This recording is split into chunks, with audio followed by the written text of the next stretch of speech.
Welcome to True Freedom. Today, we're diving into a profound and inspiring topic, Nietzsche's will to power, unlocking the secret to human greatness.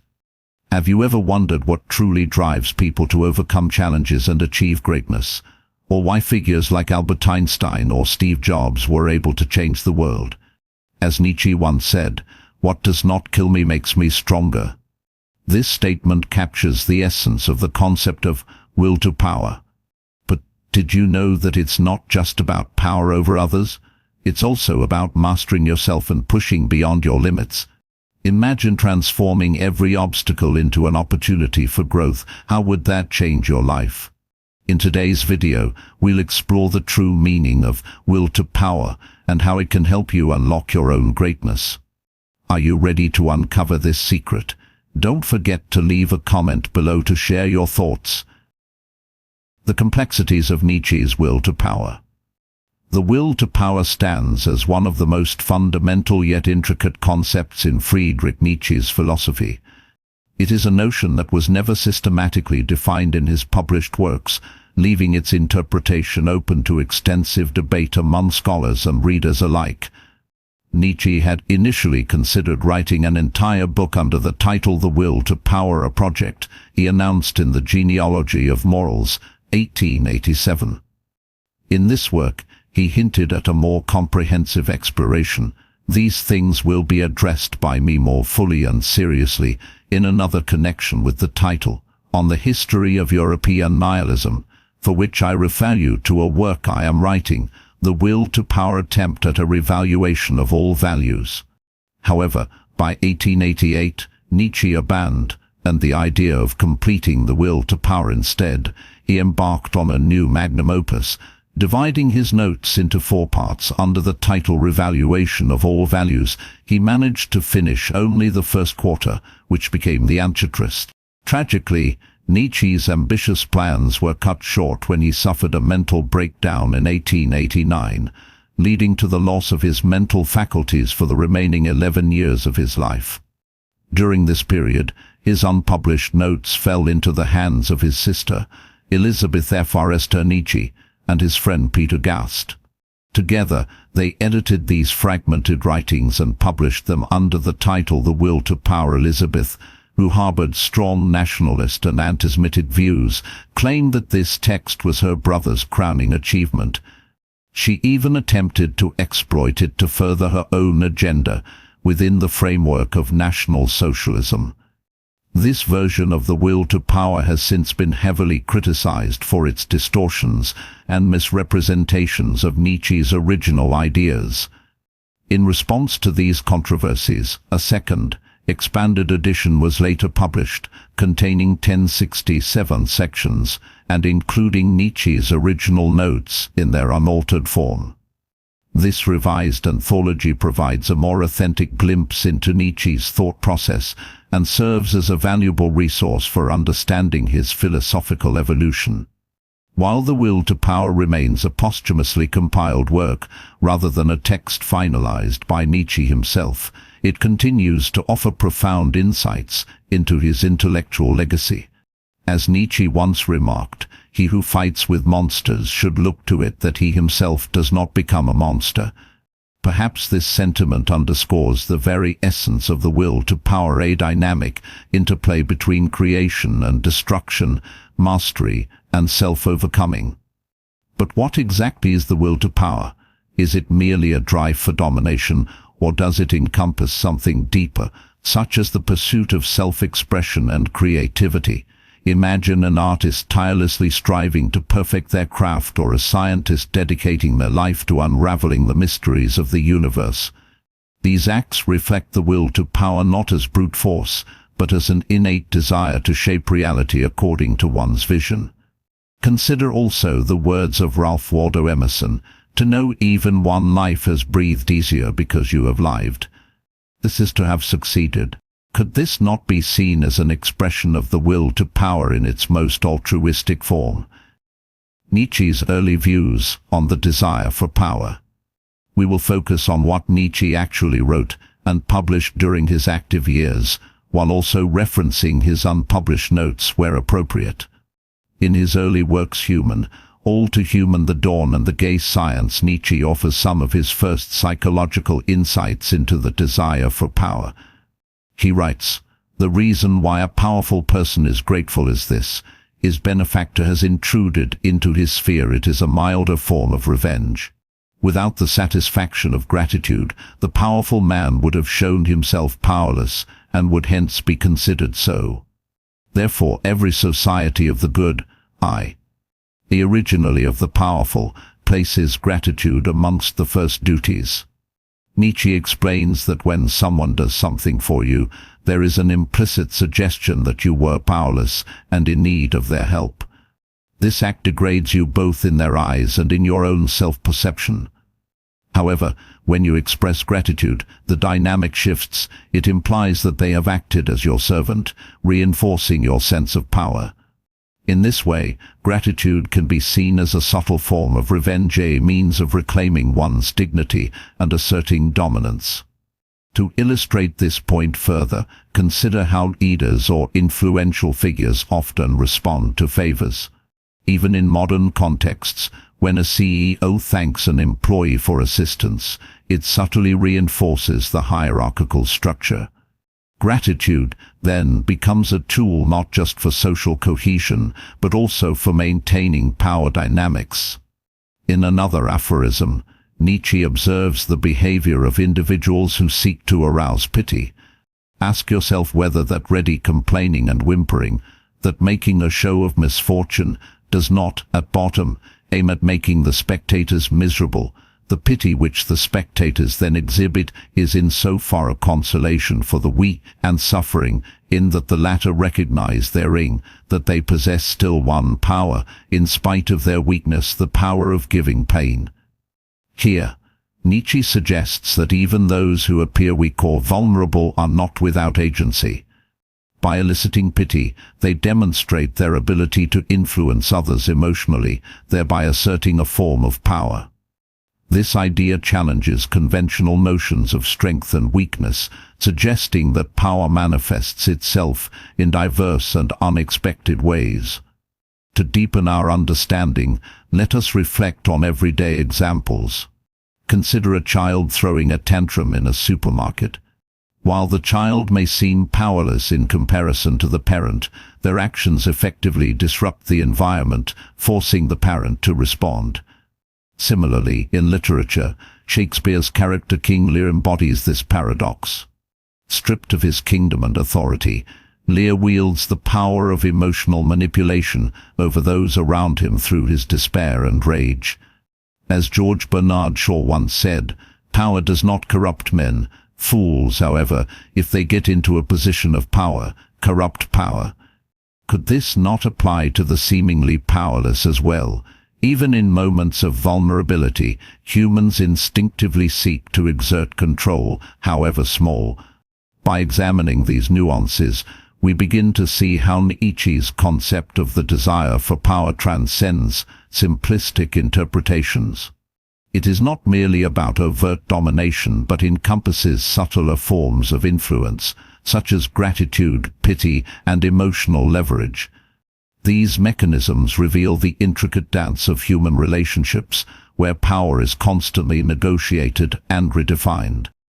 The evolution of Nietzsche's concept of will to power.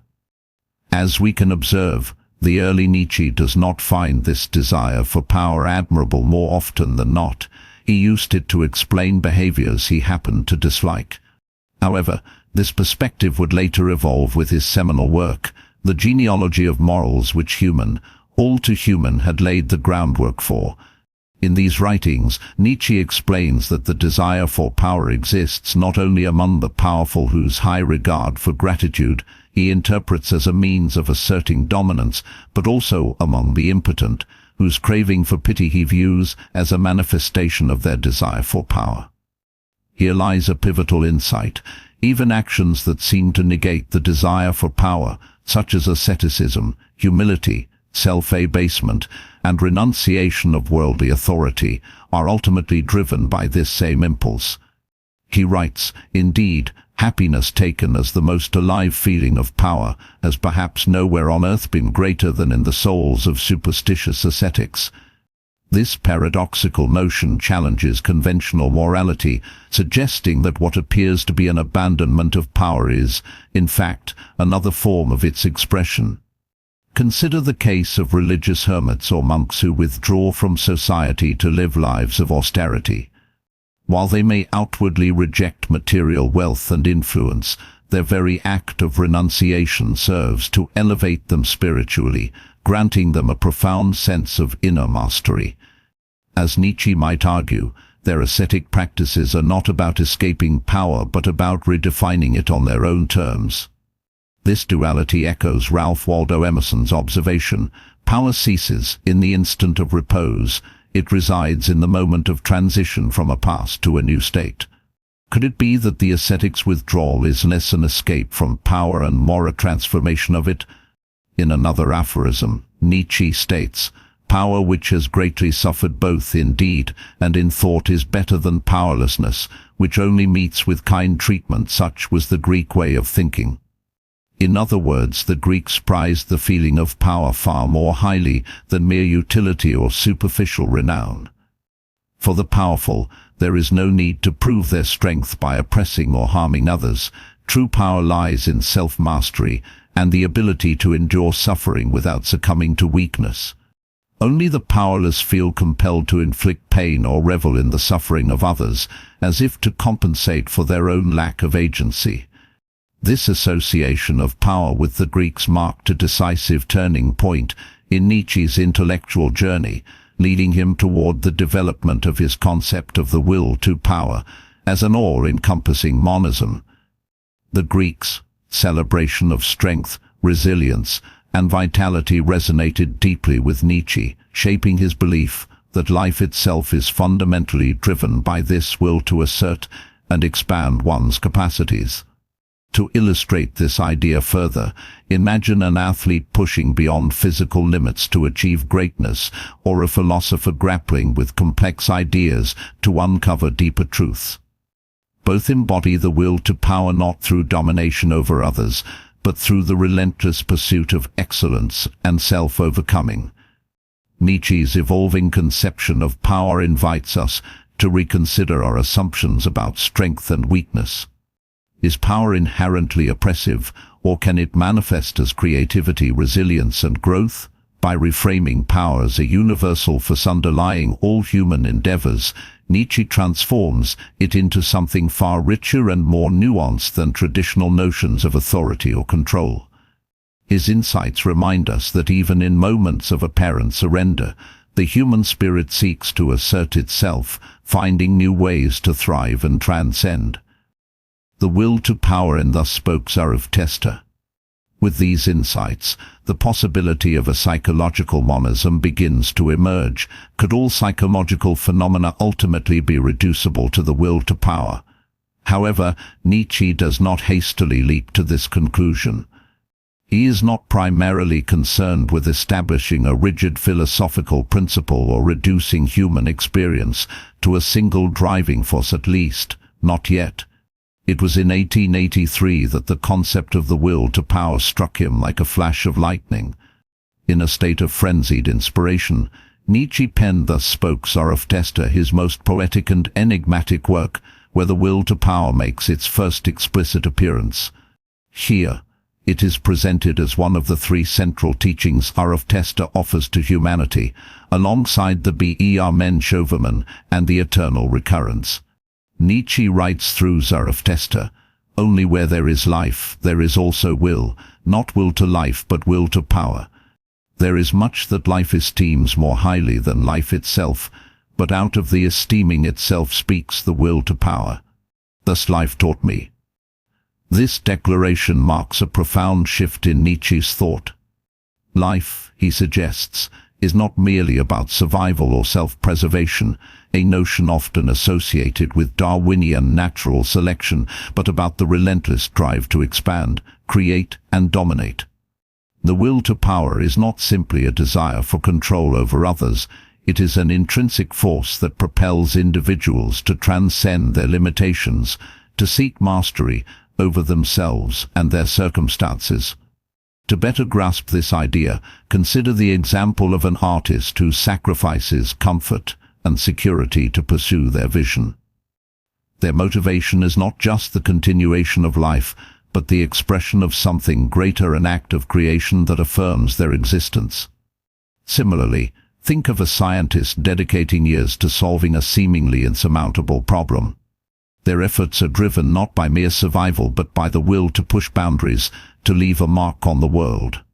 These examples illustrate how the will to power manifests as a creative and transformative energy, shaping both individual lives and the course of history. Zarathustra's proclamation invites readers to reflect on what truly motivates human action. Is it the instinct to endure, or is it the urge to excel? As Nietzsche himself might ask, what is it within us that yearns for more than mere existence? This question resonates deeply with the teachings of the Übermensch, who embodies the idea of self-overcoming and the eternal recurrence which challenges individuals to live as though every moment will repeat infinitely. Together, these concepts form a cohesive framework for understanding Nietzsche's vision of human potential.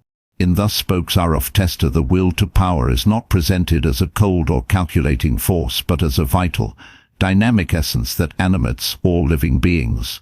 It is the thread that weaves through the fabric of existence, connecting the smallest acts of assertion to the grandest achievements of humanity.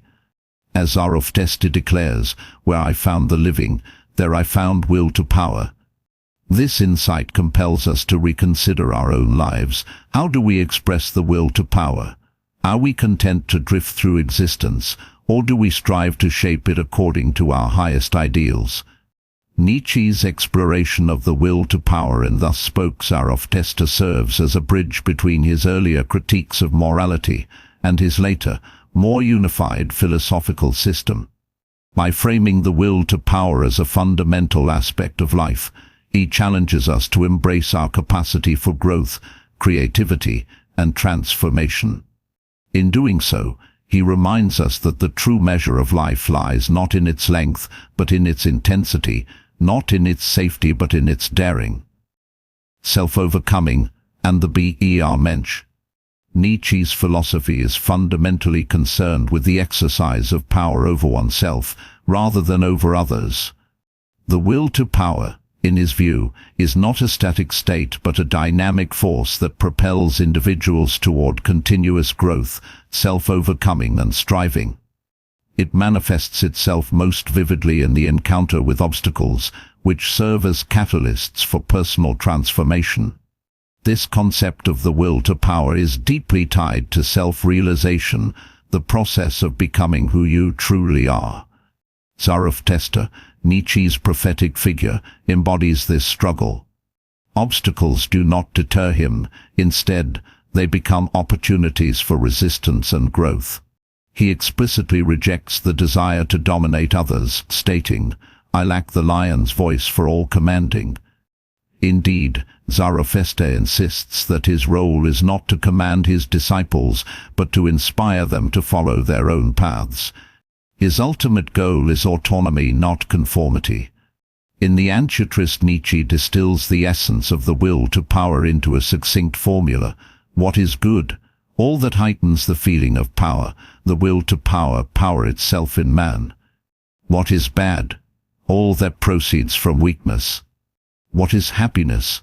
The feeling that power increases, that a resistance is overcome. This passage encapsulates the core of Nietzsche's ethical framework.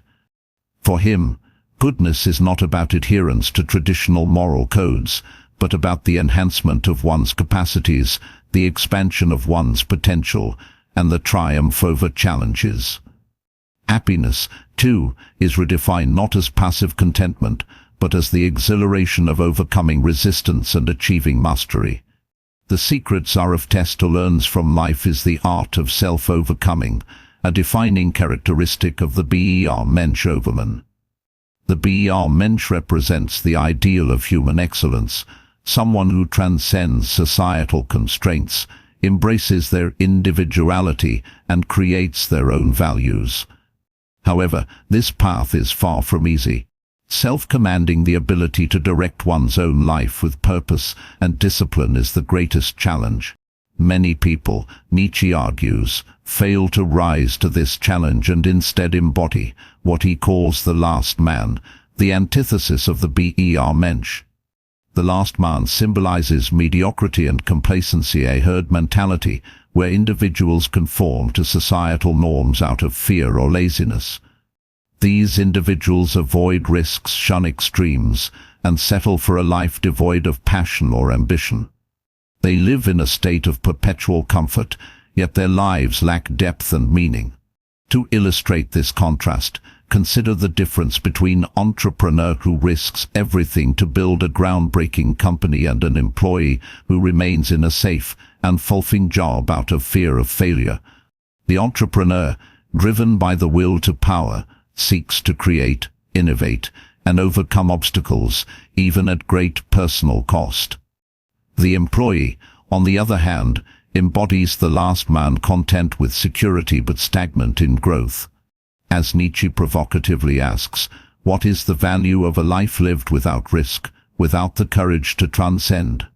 The last man's refusal to embrace difficulty ensures a life of mediocrity, while the Übermensch's willingness to confront adversity leads to greatness.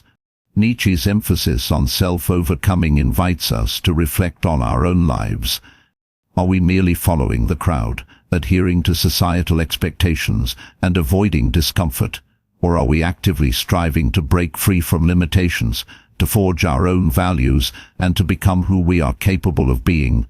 The journey toward self-mastery is fraught with challenges, but it is also rich with possibilities. As Zarathustra declares, man is something that shall be overcome. This call to transcendence is at the heart of Nietzsche's vision, a reminder that true fulfillment lies not in submission to external forces, but in the relentless pursuit of self-creation. Ultimately, the will to power is not about domination or exploitation. It is about the cultivation of inner strength, creativity, and resilience. It is the force that drives us to push beyond our boundaries, to transform obstacles into stepping stones, and to craft a life of authenticity and purpose. In Nietzsche's words, he who cannot obey himself will be commanded. The choice then is clear. Will you be the master of your fate, or will you remain a follower of the herd? The importance of risk and overcoming pain. However, Nietzsche does not write for the masses who settle for mediocrity. His words are aimed at that small percentage of individuals who seek true fulfillment and happiness in life. For Nietzsche, the path to the highest level of happiness is inseparable from the willingness to take risks. As he boldly declares, for believe me, the secret for harvesting from existence the greatest fruitfulness and the greatest enjoyment is to live dangerously. Life, in its essence, is fraught with uncertainty, challenges, and pain. There is almost a 0% chance that one can navigate life without encountering some form of extreme suffering or hardship. Yet Nietzsche urges us not to flee from this reality but to confront it head-on, for it is through overcoming these trials that we grow stronger and more resilient. Consider the metaphor of climbing a mountain. The journey is arduous, filled with obstacles and difficulties at every step. One might stumble, fall, or even risk severe injury, or worse. Yet those who persevere and reach the summit are rewarded with breathtaking views that few will ever witness.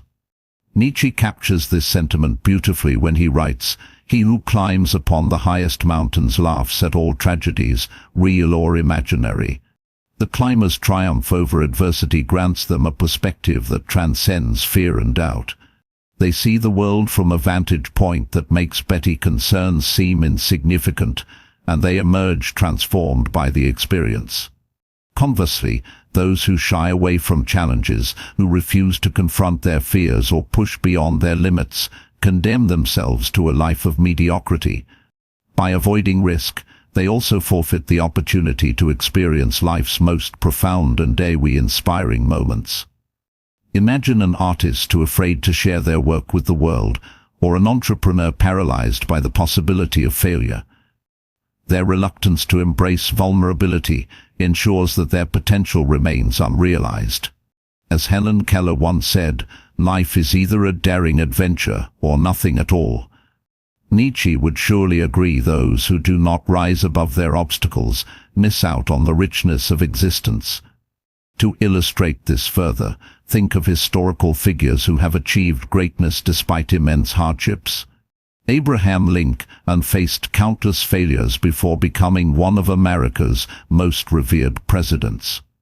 His willingness to endure setbacks and persist in the face of adversity exemplifies the spirit of self-overcoming. Similarly, consider athletes like Serena Williams, whose relentless drive to excel has been fueled by both triumphs and injuries. Each setback becomes an opportunity to refine skill, deepen resolve, and ascend to new heights. These examples underscore Nietzsche's belief that pain and struggle are not merely inevitable, they are essential components of growth and achievement. Nietzsche's call to live dangerously is not a reckless endorsement of chaos, but an invitation to embrace life fully, with all its risks and rewards. It challenges us to step outside our comfort zones, to confront the unknown, and to transform pain into power. After all, what is life if not a series of choices between stagnation and growth? Those who choose growth understand that the beauty of the summit lies not just in the view but in the climb itself, the effort, the endurance, and the courage required to overcome each obstacle along the way.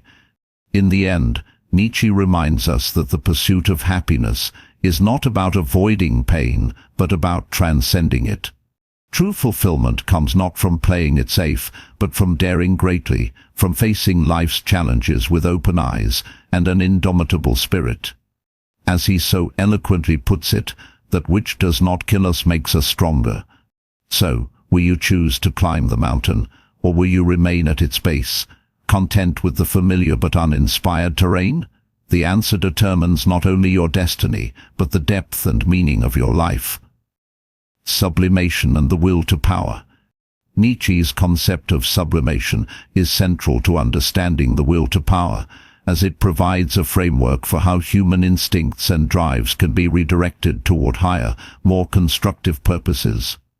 Sublimation, in Nietzsche's view, involves transforming primal impulses, such as sexual desire or aggression, into creative, intellectual, or spiritual activities.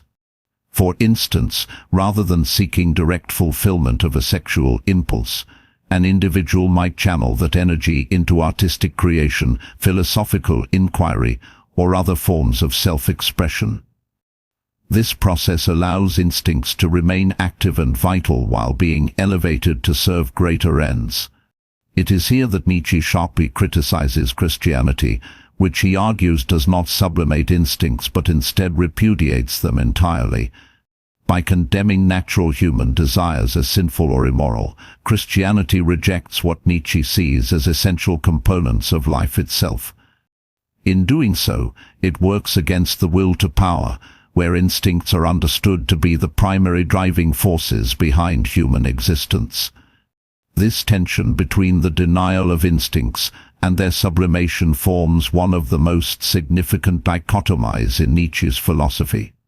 On one side lies abnegation, repudiation, and extirpation, the suppression or eradication of passions, often advocated by religious or ascetic traditions. On the other side lies control and sublimation, where instincts are neither destroyed nor indulged recklessly but are harnessed and refined. To Nietzsche, the latter represents the pinnacle of human potential, a person who must extinguish their sensuality in order to cultivate reason demonstrates weakness, not strength. True mastery arises when an individual integrates their impulses fully, wielding them with precision and purpose. Such a person embodies what Nietzsche calls the acme of human power, a harmonious balance of instinct and intellect, passion and discipline. To better grasp this idea, consider the example of a composer who channels intense emotional experiences, including romantic longing or existential despair, into symphonies that move audiences to tears. Their work becomes a testament to the transformative power of sublimation. Similarly, think of a scientist whose relentless curiosity and competitive drive propel them to groundbreaking discoveries. These individuals do not deny their instincts, they elevate them, using their raw energy to fuel achievements that transcend personal gratification. As Nietzsche might argue, the key to greatness lies not in suppressing our humanity, but in embracing it fully and redirecting its force toward meaningful goals. In contrast, those who seek to annihilate their instincts risk diminishing their vitality and reducing themselves to shadows of what they could become. Nietzsche warns against the dangers of such self-denial, equating it with a betrayal of life itself. He writes, "The man who can develop his faculty of reason only by extirpating his sensuality has a weak spirit. A strong spirit need not make war on the impulses, it masters them fully." This distinction highlights Nietzsche's belief that true strength is not about waging war against oneself, but about achieving sovereignty over one's nature. The strong spirit commands without coercion, integrating all aspects of the self into a unified whole. Nietzsche's emphasis on sublimation invites us to reconsider how we relate to our own instincts and desires. Are we attempting to suppress them out of fear or guilt, or are we finding ways to channel them productively? Do we view our passions as obstacles to overcome, or as sources of energy to harness? These questions resonate deeply in both personal and cultural contexts. For example, many modern societies encourage productivity at the expense of emotional well-being, often leading individuals to neglect or suppress their inner drives. Yet Nietzsche reminds us that ignoring these forces does not eliminate them, it merely renders them unconscious, where they may manifest destructively. Instead, by consciously engaging with our instincts and transforming them through sublimation, we unlock new levels of creativity, resilience, and fulfillment. Ultimately, Nietzsche's philosophy challenges us to embrace life in its entirety, with all its complexity and contradiction. The will to power, far from being a call to domination or brute force, is an invitation to explore the depths of our humanity and to rise above mere survival. Through sublimation, we learn to master ourselves not by denying who we are but by becoming more fully alive. As Nietzsche provocatively asserts, there is always some madness in love. But there is also always some reason in madness.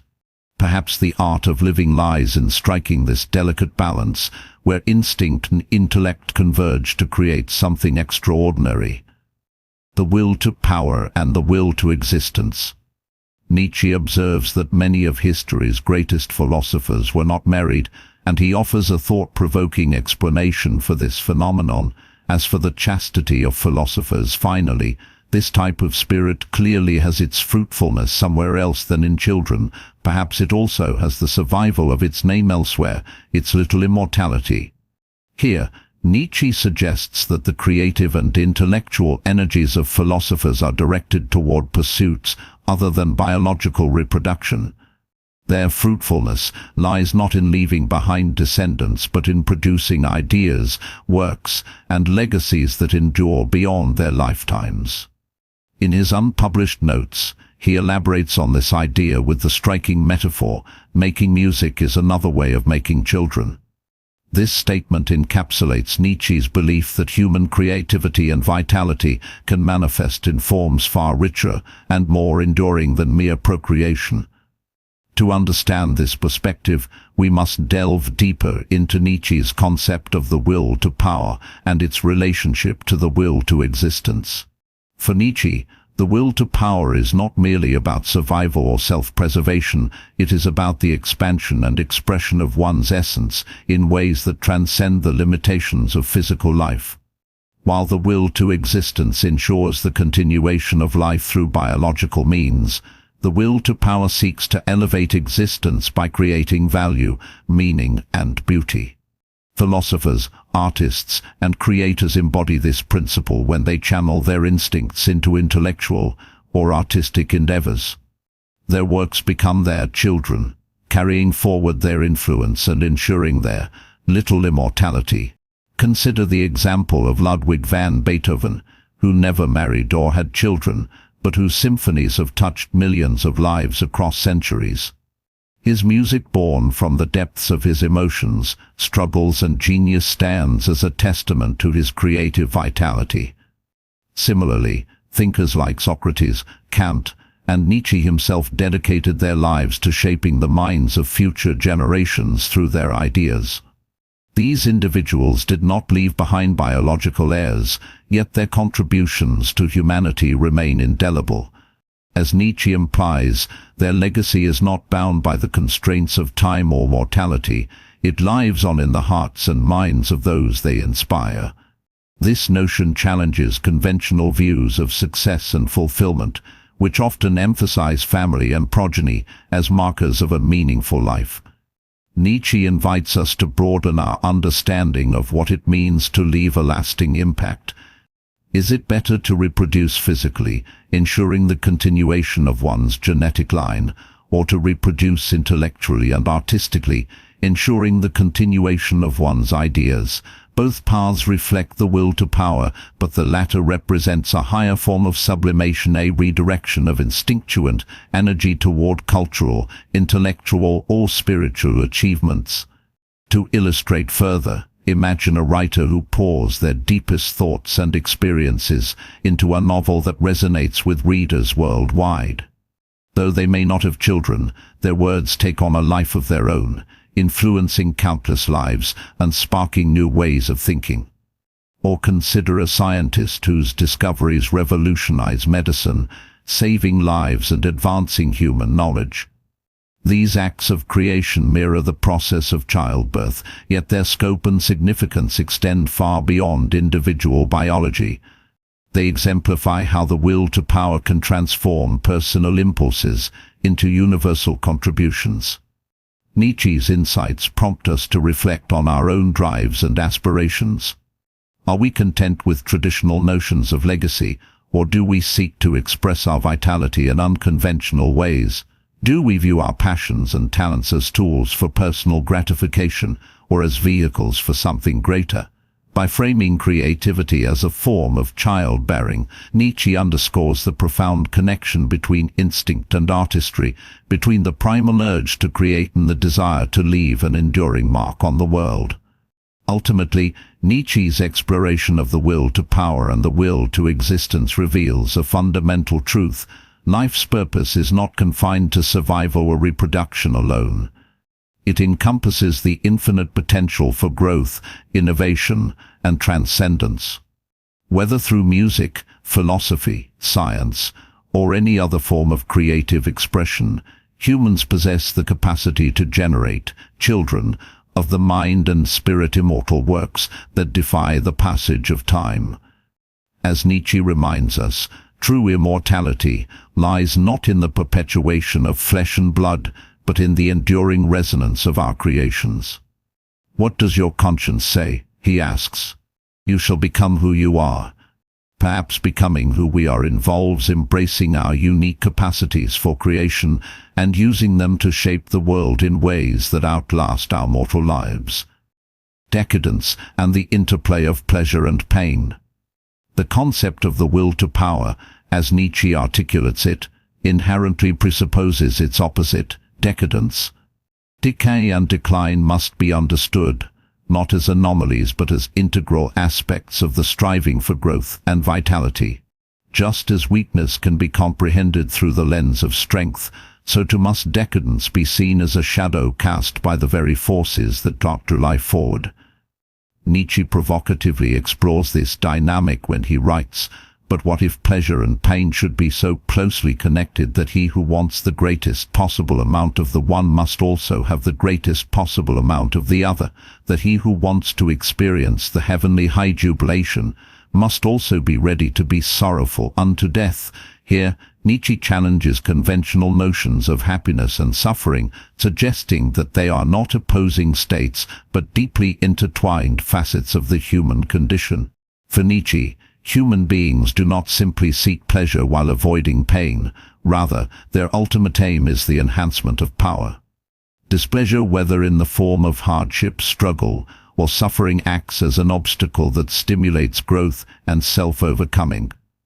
In this sense, discomfort is not something to be shunned but embraced, for it serves as the crucible in which strength is forged. This perspective reframes pain as a necessary companion to progress, an essential ingredient in the recipe for greatness. As Nietzsche might argue, those who flee from adversity deprive themselves of opportunities to expand their capacities and deepen their resilience. It is therefore natural, even inevitable, for human beings to require continual encounters with displeasure in order to grow stronger and more powerful. To illustrate this interplay between pleasure and pain, consider the journey of an athlete training for the Olympics. Each grueling workout, each moment of exhaustion and muscle soreness represents a confrontation with physical and mental limits. Yet these moments of discomfort are precisely what enable the athlete to push beyond previous boundaries, achieving feats once thought impossible. The euphoria of victory, the heavenly high jubilation, is inseparable from the sacrifices and struggles endured along the way. Without the willingness to endure pain, there could be no triumph, no elevation of the self. Similarly, artists, writers, and thinkers often describe their creative processes as fraught with anguish and doubt. The act of creation demands wrestling with inner chaos, yet it is through this struggle that beauty and insight emerge. This paradoxical relationship between pleasure and pain also sheds light on the phenomenon of decadence. Nietzsche views decadence as a retreat from the challenges of life, a refusal to engage with obstacles and instead succumb to comfort, stagnation, or nihilism. Decadent individuals prioritize immediate gratification over long-term growth, seeking to avoid displeasure at all costs. However, this avoidance ultimately weakens them, leaving them ill-equipped to face the inevitable hardships of existence. In contrast, those who embrace the will to power recognize that true fulfillment arises not from escaping pain, but from transforming it into a source of strength. As Nietzsche observes, "What does not destroy me makes me stronger." Pain, when confronted and overcome, becomes a catalyst for renewal and transcendence. Nietzsche's insights invite us to reconsider our attitudes towards suffering and joy. Are we attempting to insulate ourselves from discomfort, or are we willing to embrace it as a pathway to growth? Do we view challenges as burdens to bear, or as opportunities to expand our horizons? These questions resonate deeply in contemporary society, where convenience and instant gratification often take precedence over effort and perseverance. Yet Nietzsche reminds us that meaningful achievements rarely come without sacrifice. To live fully is to accept the coexistence of pleasure and pain, recognizing that one cannot exist without the other. Ultimately, Nietzsche's exploration of decadence and the interplay of pleasure and pain reveals a profound truth about the human experience. Life is defined not by the absence of suffering, but by the ability to harness it for personal evolution. The will to power is not a rejection of pain but an affirmation of its role in fostering growth and transformation. By embracing this duality, we align ourselves with the dynamic forces that propel life forward. As Nietzsche challenges us to ask ourselves, are you prepared to endure the depths of sorrow in pursuit of the heights of jubilation?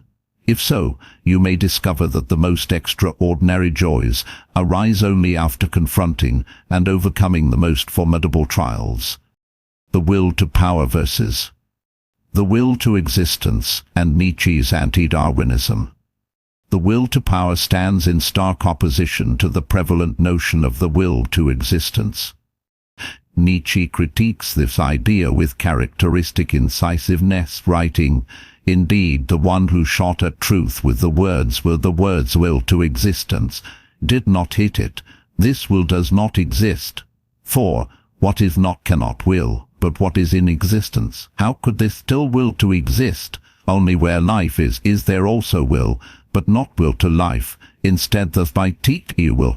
Instead, he argues that life is animated by a more profound and dynamic force, the will to power. This concept transcends mere existence, emphasizing growth, expansion, and the overcoming of limitations as the true essence of life. In Twilight of the Idols, Nietzsche explicitly positions himself as an anti-Darwin, challenging the evolutionary framework proposed by Charles Darwin and popularized by Herbert Spencer. Darwin's theory of natural selection posits that organisms evolve through a process whereby advantageous traits increase an individual's chances of survival and reproduction, leaving more offspring in successive generations. Spencer famously summarized this process with the phrase, "survival of the fittest." However, Nietzsche takes issue with the misinterpretation of Darwin's ideas, particularly the conflation of survival with self-preservation. He argues that many have mistakenly attributed to Darwin the notion that all living beings are fundamentally motivated by a drive to preserve themselves, a claim that Darwin himself never made. Darwin's actual theory does not prioritize self-preservation as the primary driver of evolution. Rather, it focuses on the preservation of behaviors and traits that prove advantageous in a given environment, regardless of whether they directly serve the organism's immediate survival. For example, altruistic behaviors in certain species may enhance group cohesion and collective survival, even if they come at a cost to individual members. Thus, Nietzsche's critique of the will to existence is not a refutation of Darwin's science, but rather rejection of the oversimplified and anthropocentric interpretations that emerged from it, particularly those propagated by thinkers like Spencer. Nietzsche's emphasis on the will to power offers a radically different perspective on life's fundamental drives. While Darwinian evolution explains biological adaptation through mechanisms like genetic variation and environmental pressures, Nietzsche delves into the psychological and existential dimensions of human experience. He contends that life is not about maintaining stasis or ensuring survival, but about striving, creating, and transcending. The will to power manifests itself in the relentless pursuit of challenges, the transformation of obstacles into opportunities, and the elevation of the self beyond its current limitations. This vision aligns less with the passive endurance implied by survival of the fittest, and more with the active mastery embodied by the Übermensch. To illustrate this distinction, consider two contrasting approaches to adversity. A creature operating under the principle of self-preservation might avoid risks, conserve energy, and seek shelter when threatened. In contrast, a being animated by the will to power would confront danger head-on, viewing it as a chance to grow stronger, smarter, or more resilient. Imagine a mountaineer scaling treacherous peaks or a philosopher grappling with complex ideas. Both exemplify the will to power in action. Their motivations extend far beyond mere survival. They are driven by a desire to push boundaries, to create meaning, and to leave a lasting impact on the world. Nietzsche's anti-Darwinism also invites us to reflect on broader cultural implications. Modern societies often emphasize safety, comfort, and longevity, sometimes at the expense of risk-taking and innovation. By prioritizing self-preservation over self-overcoming, we risk fostering a culture of mediocrity, as Nietzsche underscores in his critique of The Last Man.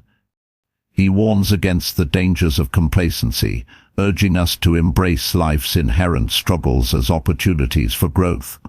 As he provocatively asks, what is life if not the constant effort to impose our own nature upon the world?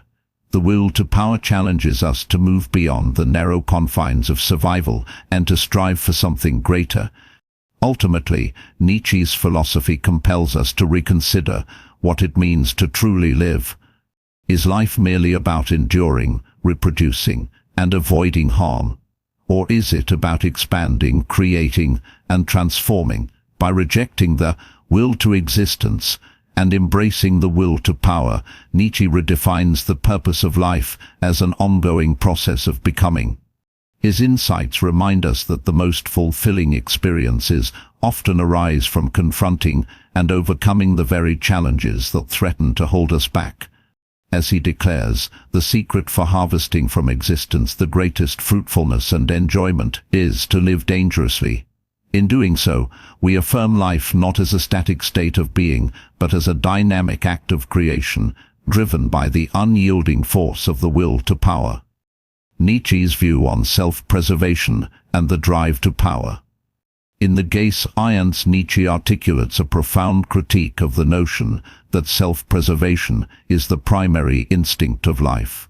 He writes, "To will to preserve oneself is the expression of distress, of a limitation of the genuinely basic drive of life which aims at the expansion of power, and, in this willing frequently risks and even sacrifices self-preservation. The struggle for existence is only an exception, a temporary restriction of the life will. The great and small struggle always turns upon superiority, upon growth and expansion, upon power, in accordance with the will to power, which is just the will of life." This passage underscores Nietzsche's conviction that survival is not merely about maintaining one's current state, but is fundamentally tied to the pursuit of increased power. Life, in his view, is an unrelenting drive toward expansion, mastery, and self-overcoming. Self-preservation, far from being the ultimate goal, is often a secondary or incidental outcome of this deeper impulse. What becomes clear through Nietzsche's writings is that the essence of life lies not in clinging to existence, but in striving for greater power. Everything, whether consciously or unconsciously, seeks to assert itself, to grow, and to dominate its environment. This idea permeates many of Nietzsche's works, but it finds its most explicit treatment in Beyond Good and Evil, where the phrase "will to power" appears in 11 aphorisms. Here, Nietzsche reiterates his rejection of self-preservation as the cardinal instinct of life. Physiologists should think before putting down the instinct of self-preservation as the cardinal instinct of an organic being. A living thing seeks above all to discharge its strength. Life itself is will to power. Self-preservation is only one of the indirect and most frequent results. For Nietzsche, the act of living is inherently dynamic, characterized by the expenditure of energy and the relentless pursuit of expansion. Self-preservation is merely a byproduct, a pragmatic necessity that arises when the organism pauses to consolidate its gains before pushing further. In his unpublished notes, Nietzsche elaborates on this theme with striking clarity. It can be shown most clearly for every living thing that it does everything not in order to preserve itself, but to become more. This statement encapsulates the core of his philosophy. Life is not static but ceaselessly aspirational. Consider the example of a tree growing toward sunlight, its roots burrowing deep into the soil. The tree does not grow simply to survive, it grows to maximize its access to resources, to outcompete neighboring plants, and to thrive in its environment. Similarly, human beings are driven by an innate desire to transcend their limitations, whether through intellectual pursuits, artistic endeavors, or social achievements. These acts of creation and expansion reflect the will to power in action. To better understand this concept, imagine an entrepreneur who takes enormous risks to build a business empire. They do not act out of a fear of death or a need for security. Rather, they are propelled by a vision of what they could become, a force capable of shaping industries, influencing markets, and leaving a legacy. Along the way, they may face setbacks, financial losses, or personal hardships, yet these challenges only fuel their determination to succeed. Their journey exemplifies Nietzsche's assertion that life is not about avoiding risk, but about embracing it in service of growth and dominance. As Nietzsche might argue, true vitality emerges when we push beyond the boundaries of comfort and familiarity, venturing into uncharted territories where our potential can unfold. Nietzsche's perspective challenges us to rethink conventional notions of success and fulfillment. Are we content with merely surviving, treading water in the vast ocean of existence? Or do we dare to swim against the currents, striving to reach new shores? His insights invite us to examine our own motivations. Are we motivated by fear, fear of failure, fear of loss, fear of death, or by a deeper, more affirmative drive to expand our capacities and leave a mark on the world? By framing life as a constant striving for power, Nietzsche reframes suffering and struggle not as obstacles to avoid but as opportunities to embrace. Pain, difficulty, and resistance become the raw materials from which greatness is forged. This understanding of the will to power also sheds light on why Nietzsche critiques those who prioritize safety and stability over risk and innovation. In modern societies, there is often a tendency to value comfort and predictability, creating system structures designed to minimize uncertainty. Yet Nietzsche warns that such an approach stifles the very forces that make life vibrant and meaningful. He challenges us to ask ourselves, am I living fully or am I merely existing? To live fully, according to Nietzsche, is to align oneself with the will to power, to seek growth, to confront adversity, and to transform obstacles into stepping stones. Ultimately, Nietzsche's philosophy offers a radical redefinition of what it means to truly live. Life is not a passive state of endurance but an active process of becoming. It is the continuous effort to impose one's nature upon the world, to shape reality according to one's vision, and to expand one's influence in ways that defy the constraints of mediocrity. As he provocatively declares, the secret for harvesting from existence the greatest fruitfulness and enjoyment is to live dangerously. By embracing the will to power, we affirm life in all its complexity, dynamism, and potential. We recognize that self-preservation is not the end, but the means, a foundation upon which we build something greater. And in doing so, we discover that the true measure of life lies not in how long we endure, but in how boldly we strive. The will to power and the will to live, Schopenhauer's influence and Nietzsche's rejection. Just as a tree naturally extends its roots to absorb nutrients and secure its place in the soil, so too does a person instinctively seek to enhance their health, wealth, strength, and status, each of these pursuits being expressions of the will to power. Yet, this concept did not emerge in isolation. Nietzsche's formulation of the will to power was deeply influenced by his early engagement with Arthur Schopenhauer's philosophy, particularly Schopenhauer's notion of the will to live. In his youth, Nietzsche immersed himself in Schopenhauer's works, and for a time, the older philosopher served as an intellectual father figure. However, Nietzsche eventually distanced himself from Schopenhauer's ideas, famously remarking, "One repays a teacher badly if one always remains nothing but a pupil." This evolution culminated in Nietzsche's rejection of the will to live in favor of his own more dynamic and affirmative concept, the will to power. Schopenhauer's will to live is a metaphysical construct rooted in his interpretation of Immanuel Kant's distinction between the noumen, the unknowable thing in itself, and phenomena, which are objects of sensory experience like sights and sounds. For Schopenhauer, the will represents an insatiable, blind force that underlies all existence.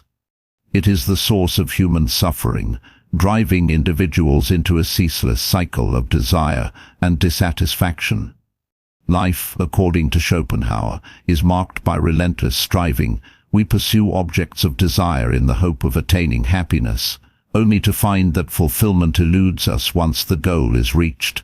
Satisfaction merely liberates us momentarily from prior pain, leaving us trapped in a state of perpetual restlessness until death finally ends the torment. This bleak outlook forms the foundation of Schopenhauer's pessimistic worldview. Despite this grim vision, Schopenhauer offers two avenues for temporary relief from the burdens of existence. The first lies in aesthetic experiences, such as music and art, which allow the individual to transcend the ego and momentarily suspend the will's incessant demands. These moments provide fleeting bliss and peace of mind. The second, more radical path involves the total negation of the will through asceticism, a life of self-denial and detachment aimed at minimizing suffering. By renouncing worldly desires and embracing austerity, one can achieve liberation from the endless cycle of craving and discontent. For Schopenhauer, asceticism represents the ultimate act of resistance against the tyranny of the will. Nietzsche, however, could not accept Schopenhauer's fatalistic resignation. While he acknowledged the profound influence of Schopenhauer's thought on his own development, Nietzsche ultimately rejected the idea that life is defined solely by suffering and the futility of desire. Instead, he reimagined the will not as a destructive force leading inevitably to despair, but as a creative and expansive doct of the will to power. For Nietzsche, life is not about escaping the will or negating its impulses. It is about channeling those impulses toward growth, mastery, and self-overcoming. Where Schopenhauer saw misery and futility, Nietzsche perceived potential and possibility. To illustrate this divergence, consider how each philosopher might interpret the same scenario, a musician composing a symphony. From Schopenhauer's perspective, the act of creation might be viewed as a temporary escape from the oppressive weight of the will. The musician, absorbed in their work, experiences a brief respite from the relentless pull of desire and suffering. Once the composition is complete, however, they return to the same existential predicament, burdened anew by unfulfilled longings. Nietzsche, on the other hand, would see the musician's endeavor as an expression of the will to power, a manifestation of the innate human drive to assert oneself, to create something enduring, and to elevate one's existence. The process of composing becomes an act of self-realization and empowerment, transcending mere survival to affirm life in all its complexity. Nietzsche's critique of Schopenhauer extends beyond philosophical disagreement. It reflects a fundamental difference in their attitudes toward life itself. Schopenhauer's philosophy advocates withdrawal and denial, urging individuals to minimize their engagement with the world in order to reduce suffering. Nietzsche, by contrast, champions active participation and affirmation, encouraging people to embrace life's challenges as opportunities for growth. He rejects the notion that suffering is inherently evil or undesirable, arguing instead that it is an essential component of vitality and transformation. As he provocatively declares, "What does not destroy me makes me stronger." Suffering, when confronted and overcome, becomes a catalyst for renewal and transcendence. This distinction highlights the core of Nietzsche's rebellion against Schopenhauer's pessimism. While Schopenhauer sees the will as an adversary to be subdued or escaped, Nietzsche views it as a wellspring of energy and creativity. The will to power is not a negation of life, but its highest affirmation and acknowledgement that existence is defined by struggle, yet enriched by the possibilities it affords. Nietzsche challenges us to ask ourselves, do I wish to negate life, or do I wish to affirm it? His answer is unequivocal. To truly live is to embrace the will to power, to strive for expansion and mastery, and to transform suffering into strength. Ultimately, Nietzsche's rejection of Schopenhauer's will to live in favor of the will to power represents a seismic shift in philosophical orientation. Where Schopenhauer's vision is one of resignation and retreat, Nietzsche's is one of vigor and assertion. Life, for Nietzsche, is not a problem to be solved but a challenge to be embraced. By rejecting the ascetic ideal and redefining suffering as a pathway to greatness, Nietzsche invites us to reimagine our relationship with existence. As he boldly proclaims, "He who has a why to live can bear almost any how." In the end, Nietzsche's philosophy urges us to move beyond the limitations imposed by fear and despair, to harness the forces within us, and to shape our lives according to the boundless potential of the will to power. Embracing suffering and Nietzsche's critique of metaphysics. Nietzsche, as we have seen, embraces suffering not as a curse, but as a vital force that propels human growth and self-overcoming. Pain is not something to be devalued or avoided. It is an essential component of life's dynamism, a catalyst for advancement and transformation. Obstacles which inevitably bring discomfort and struggle are the very conditions that allow us to expand our power and realize our potential. As Nietzsche famously asserts in one of his most enduring phrases, "What doesn't kill you makes you stronger."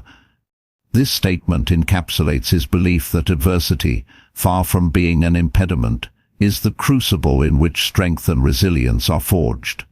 By confronting and overcoming challenges, individuals not only survive but thrive, transcending their previous limitations and emerging more powerful than before. As an experimental philosopher, Nietzsche sought to dismantle the grand illusions perpetuated by metaphysicians, those who claim to unravel the mysteries of existence with sweeping theories and absolute truths. He was deeply critical of the notion that philosophers could solve life's riddles with one stroke, with one word, positioning themselves as the unriddleress of the universe. For Nietzsche, such endeavors were not genuine quests for truth, but rather expressions of a deeper, often unconscious drive, the will to power. He provocatively argues that what philosophers call their will to truth, their supposed dispassionate pursuit of objective, universal knowledge, is itself a manifestation of their desire to dominate and impose order on reality. Truth, in this sense, becomes a tool for mastery, a way to bend the world to fit human cognition and values. In Thus Spoke Zarathustra, Nietzsche elaborates on this critique with characteristic wit and incisiveness. "Will to truth you call that which drives you and makes you lustful, you wisest ones. Will to thinkability of all being, that's what I call your will. You first want to make all being thinkable, because you doubt with proper suspicion whether it is even thinkable. But for you it shall behave and bend, thus your will wants it. It shall become smooth and subservient to the spirit, as its mirror and reflection." Here, Nietzsche exposes the hubris underlying traditional metaphysical projects. Philosophers, he suggests, do not seek truth for its own sake, but rather to render the chaotic, incomprehensible nature of existence intelligible and controllable. Their quest for universal principles and ultimate explanations reflects not humility before the unknown, but an insatiable will to power, a desire to shape reality according to their own designs. This critique extends beyond epistemology to encompass moral and evaluative frameworks. Even when philosophers speak of good and evil or engage in acts of valuation, Nietzsche contends that they are driven by the same fundamental impulse. They aim to create a world that aligns with their ideals, a world before which they can kneel in reverence and awe. He writes, "That is your entire will, you wisest ones, as a will to power, and even when you speak of good and evil and evaluations, you still want to create the world before which you could kneel. This is your ultimate hope and intoxication." In other words, philosophical systems and ethical doctrines are not neutral reflections of objective reality, but creative constructs designed to serve the interests and aspirations of their creators. Morality, like metaphysics, becomes a means of asserting dominance over the flux of existence, imposing structure where none inherently exists. To illustrate this point, consider the example of religious dogma.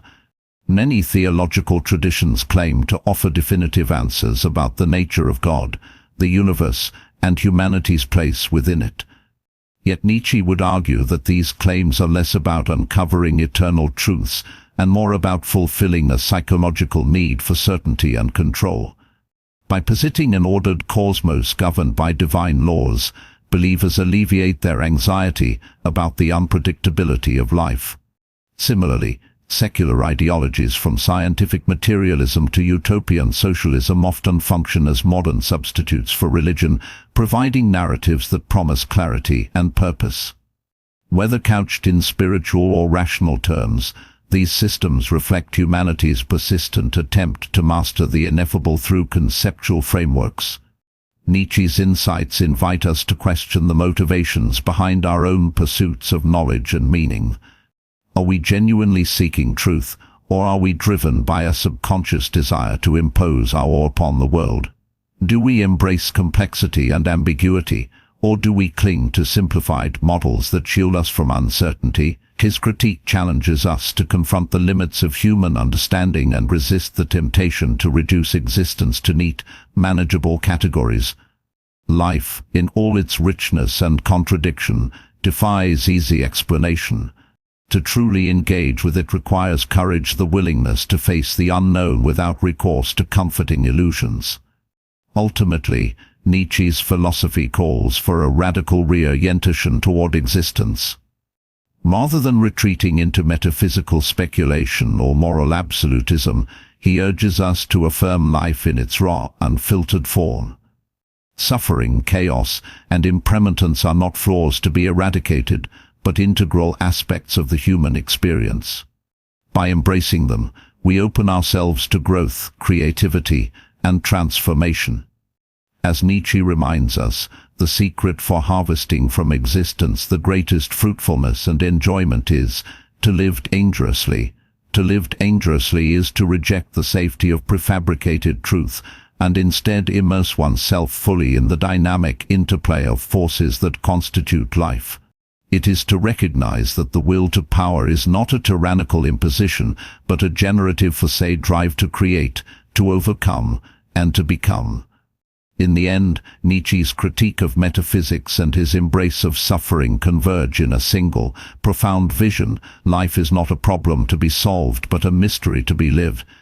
By relinquishing the illusion of final answers and embracing the perpetual process of becoming, we align ourselves with the will to power in its purest form. We cease to be passive spectators of existence and instead become active participants, shaping our destinies with boldness and authenticity. As Nietzsche declares, God is dead, and we have killed him. With this proclamation, he invites us to step into the void left by the collapse of traditional certainties, not with fear, but with the exhilarating awareness that we are free to create new values, new meanings, and new worlds. The will to power as a metaphysical force and the influence of Heidegger. In Beyond Good and Evil, Nietzsche invites us to imagine a scenario in which our entire instinctive life, everything from nourishment to procreation, could be explained as the development and ramification of one fundamental form of the will. If such an explanation were possible, he suggests, the world seen from within it would simply be will to power and nothing else. This provocative statement has led some interpreters to view the will to power as a metaphysical, for say, universal principle underlying all reality, akin to Schopenhauer's will to live. However, this interpretation introduces a degree of confusion, given Nietzsche's well-documented critique of traditional metaphysics. Many scholars insist that Nietzsche's concept of the will to power is far more pragmatic than Schopenhauer's metaphysical framework. While Schopenhauer posited the will to live as the most real and pervasive force in the universe, Nietzsche's will to power is often understood primarily as a psychological hypothesis, a tool for understanding human behavior, and a guiding principle for individual self-overcoming. Yet, in his later writings, Nietzsche increasingly seems to regard the will to power as a foundational force permeating not just human psychology but the entire cosmos. How are we to reconcile this apparent contradiction? Martin Heidegger's influential interpretation of Nietzsche has played a significant role in shaping how the will to power is understood as a metaphysical unity. Heidegger frames Nietzsche's philosophy as the culmination of Western metaphysics, arguing that the will to power represents a monistic vision of reality. However, it is crucial to distinguish between Nietzsche's rejection of traditional metaphysics and his embrace of what might be called a dynamic or process-oriented metaphysics. When Nietzsche critiques metaphysics, he specifically targets the Platonic Christian tradition, in which being is conceived as fixed, static, and immutable, such as Plato's eternal forms or the Christian notion of a transcendent heaven. For Nietzsche, these conceptions are life-denying, reducing existence to rigid categories that stifle creativity and growth. In contrast, Nietzsche's will to power symbolizes an eternal process of becoming, a ceaseless flux in which nothing remains static. It is a monism, but one in which even being itself is subsumed under the broader concept of becoming. Being is not opposed to becoming, rather, becoming encompasses and includes being. This distinction is critical for understanding Nietzsche's metaphysical vision. The will to power does not posit a fixed substance or essence underlying reality. Instead, it embodies the dynamic interplay of forces that constitute existence. As Nietzsche writes, all is flux, and the will to power is the driving force behind this perpetual transformation. Thus, while it may be appropriate to speak of a metaphysics of the will to power, it must be understood as radically different from the static metaphysical systems of the past. To illustrate this point, consider the example of a river. Traditional metaphysics might focus on the river's banks, its fixed boundaries, or its ultimate destination, the ocean, as the defining features of its nature. Nietzsche, however, would emphasize the river's flow, its constant movement and change, as the essence of its being. The river is not defined by where it begins or ends, but by the dynamic process of flowing, carving new paths, and reshaping the landscape. Similarly, Nietzsche's will to power is not a static entity, but a force that animates and transforms everything it touches. It is the energy of creation, destruction, and renewal, an ever-evolving dance of competing and cooperating impulses. This dynamic conception of the will to power also sheds light on Nietzsche's ambivalence toward metaphysical language. On one hand, he rejects the metaphysical frameworks of the Platonic Christian tradition because they impose artificial order on the chaos of existence, denying the fluidity and multiplicity of life. On the other hand, he cannot entirely escape the need to articulate a unifying principle that captures the essence of reality. The will to power serves this purpose, not as a fixed truth, but as a heuristic device, a lens through which we can interpret the world and our place within it. It is both a descriptive concept, explaining the behavior of living organisms, and a prescriptive one, offering guidance for how individuals might live authentically and powerfully. Heidegger's interpretation highlights the tension inherent in Nietzsche's philosophy. The will to power straddles the line between psychology and metaphysics, between pragmatism and speculation. By framing it as a metaphysical force, Heidegger risks reducing Nietzsche's dynamic vision to a static unity, thereby undermining its revolutionary potential.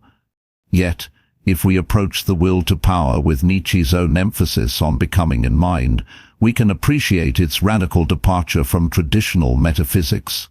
It is not a doctrine about what exists independently of human experience, but a way of engaging with the world as an ongoing process of creation and transformation. Ultimately, Nietzsche's philosophy challenges us to rethink the very nature of metaphysics. Rather than seeking final answers or immutable truths, he invites us to embrace uncertainty and flux as the defining characteristics of existence. The will to power is not a solution to life's mysteries, but a celebration of their complexity and richness. As Nietzsche provocatively declares, there are no eternal facts, as there are no absolute truths. In this spirit, we must resist the temptation to impose rigid structures on reality and instead immerse ourselves in the dynamic interplay of forces that constitute life. Whether viewed as a psychological hypothesis, a practical principle, or a metaphysical force, the will to power reminds us that existence is fundamentally about movement, growth, and self-overcoming.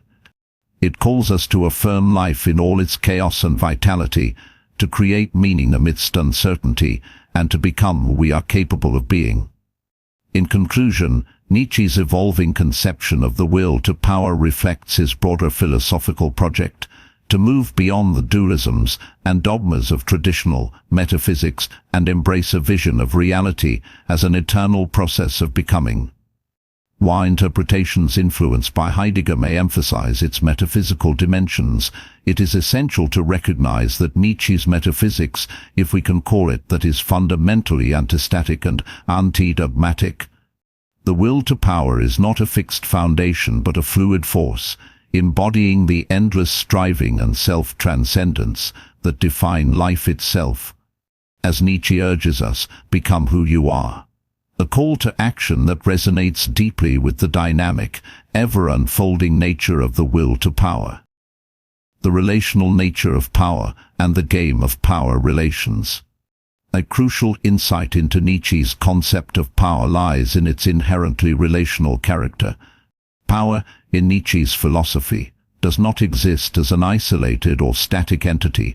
Rather, it is defined and constituted through its interactions with other powers.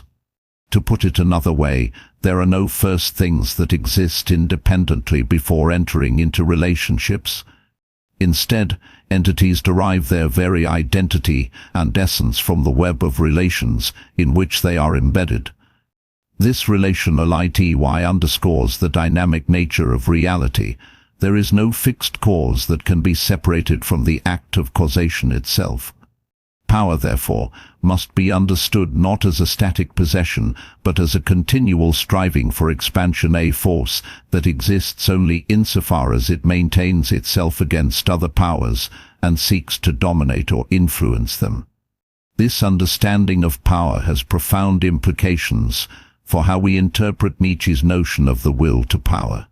Speaking of a will to power as if it were a singular, independent unity is misleading because, in Nietzsche's view, all of reality is will to power.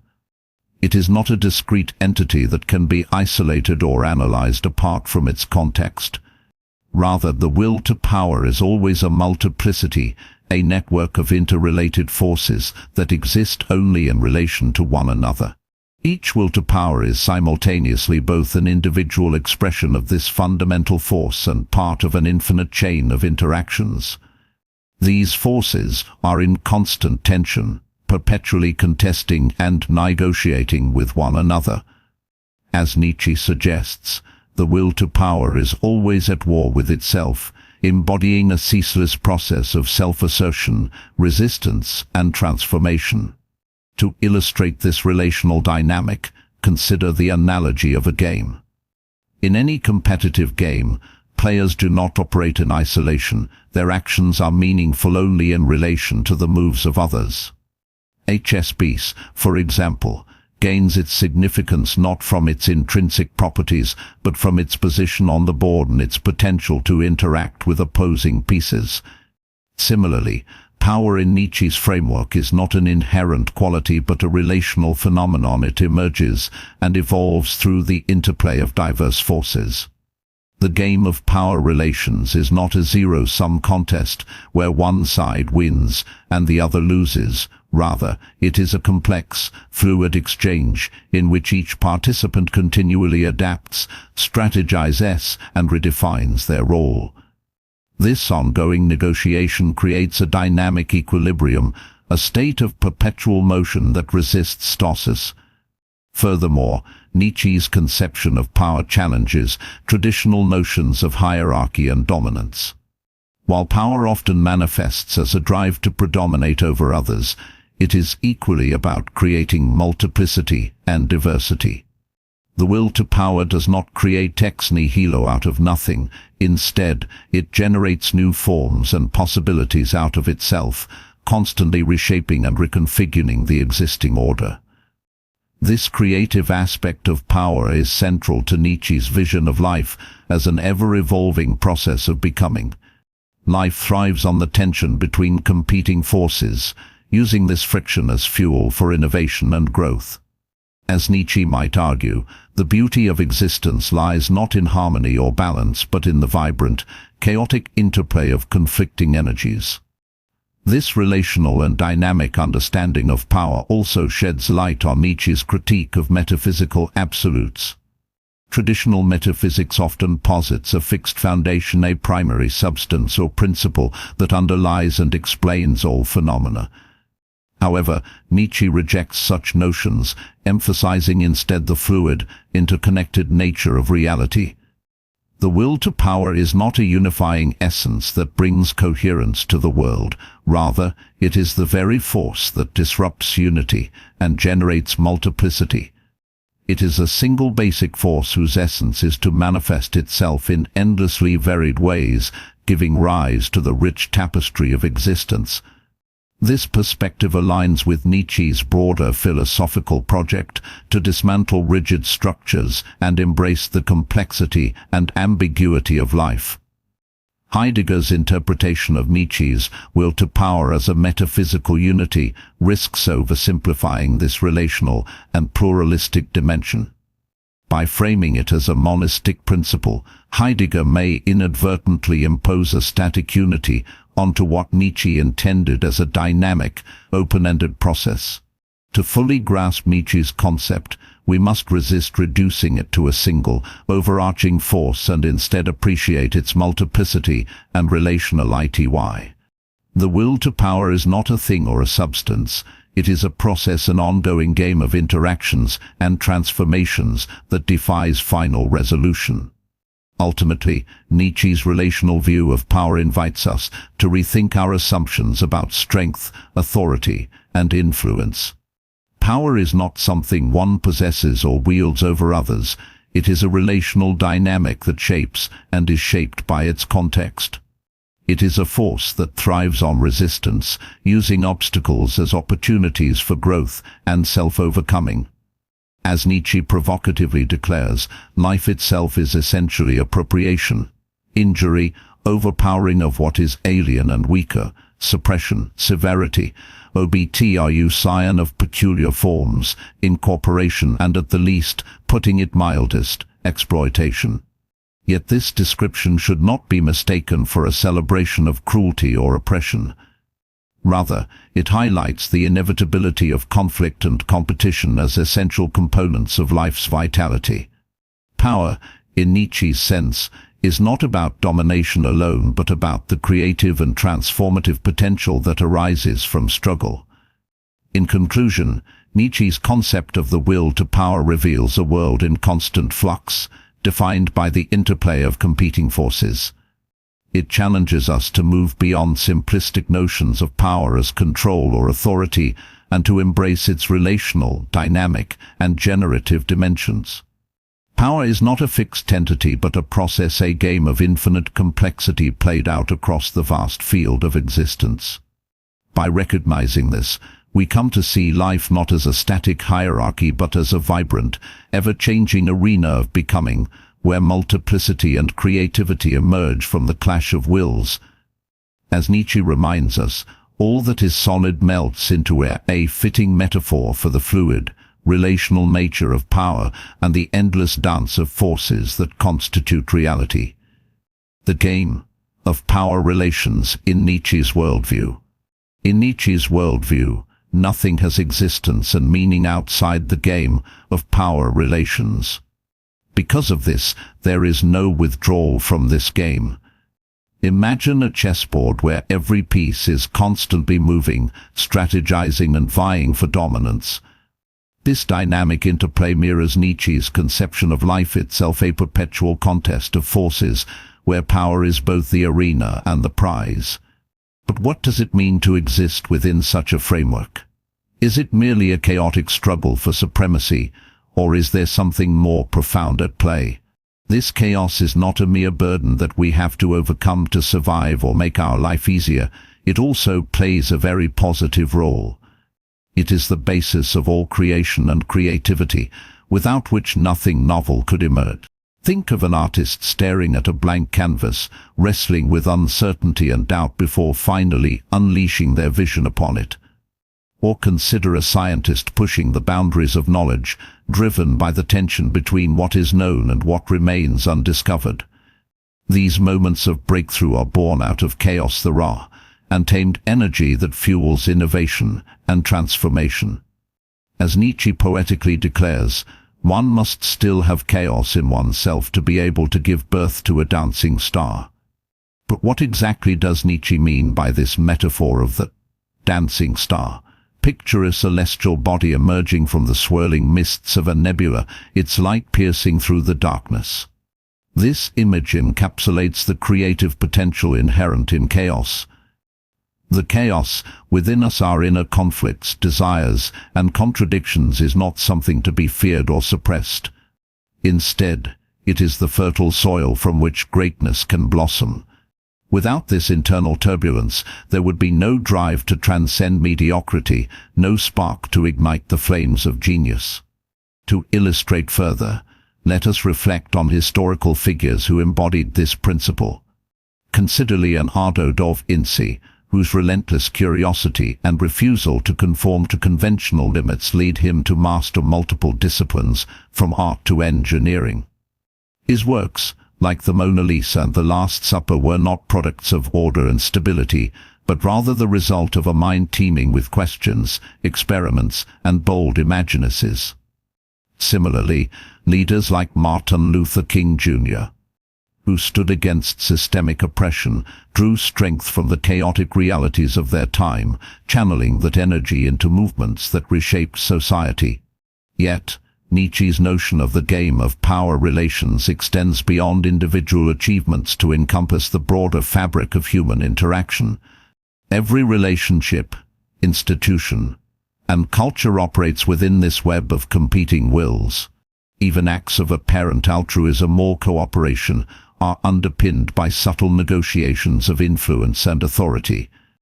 For instance, when someone donates to charity, are they motivated purely by compassion, or is there an element of seeking recognition, validation, or even moral superiority?